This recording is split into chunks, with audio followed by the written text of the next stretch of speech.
Thanks for watching the video. My name's Clint from the Diehard MMA Podcast, and you can catch the replay of this entire video over on odds.com. Click the link below to go check it out, and let's make some cash. Gina Mazany, 6-4, damn near a 500 fighter, is taking on Rachael Ostovich, who is 4-5. Legitimate losing record as a professional fighter. A woman who very easily could retire from the sport of MMA and be an Instagram model and make plenty of money doing her job over there. So we've got two potentially non-UFC caliber women who are coming in here to fight for our enjoyment this weekend. Gina, 1-4 in the UFC, got cut, got one regional win over a nobody essentially, and then basically got pulled in to lose to somebody else so they could hype up another prospect.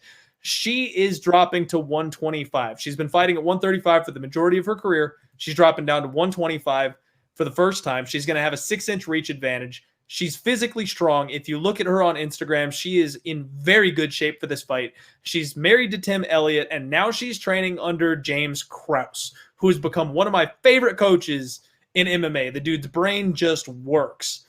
Ostovich is coming off of a year-long layoff. She has her only win in the UFC against a 3-3 opponent who hasn't fought since they fought in 2017. She's primarily a grappler. She's pretty slick on the ground with her transition game. I will give her that. And she does have some good trip takedowns. But her best win is Paige Van Zandt, who is now bare-knuckle boxing. She's got heavy top control. She does flow when she's in top position on the mat. But honestly, man, I don't see how she takes Gina Mazany down.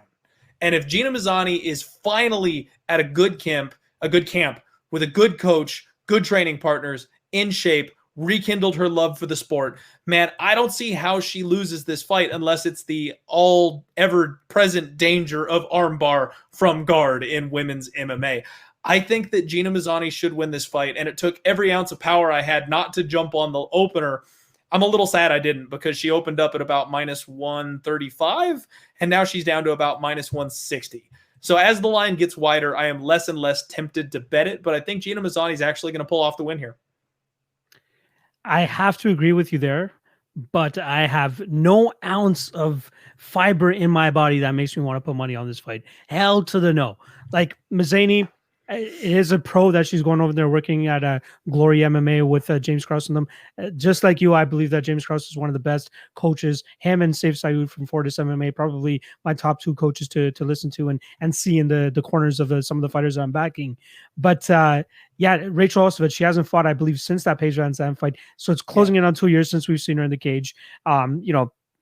Hyping up IG as much as she is with her booty. She's doing great over there. Maybe she should stick over there. But her jiu-jitsu looks interesting. It looks like she scrambles well, like you were saying.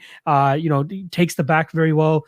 Gina Mazany, I'm not sure if I can just trust her to control the fight on the feet, even if she goes for takedowns herself, to stay out of those scramble situations that Rachael Ostovich might be able to kind of induce.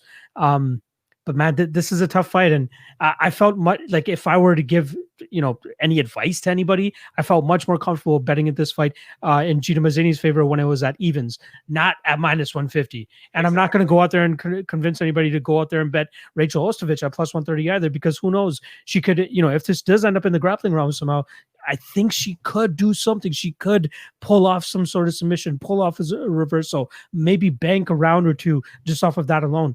But you got to think by Gina Mazany staying more active, training at the better camp, probably has the better tools overall. She might be the better fighter here. And one thing I do want to note for Gina Mazany, so she had that 2-fight losing streak right before she got let go by the UFC. Lena Landsberg and Macy Chiasson, not too bad of losses.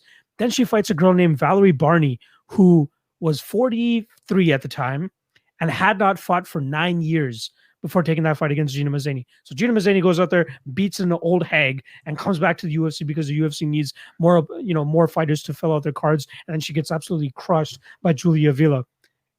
I don't feel comfortable with money on somebody like that. You know what I mean? Yeah. But then again, I don't feel comfortable with my money on Rachael Ostovich either. But my pick here, because people are here for the picks, my pick is going to be Gina Mazany. But absolutely, keep your money away from this fight.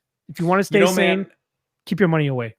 The one thing that I can say, and like I said, I'm gonna pass because of how wide this line has gotten. If I could get Gina Mazany at even money, that's probably the way to go. It's gotten way too wide. You just don't trust women's MMA unless they're actual, talented, skilled MMA fighters. And maybe Gina shows up on Saturday and shows us that she has finally turned a corner and gotten to a new level.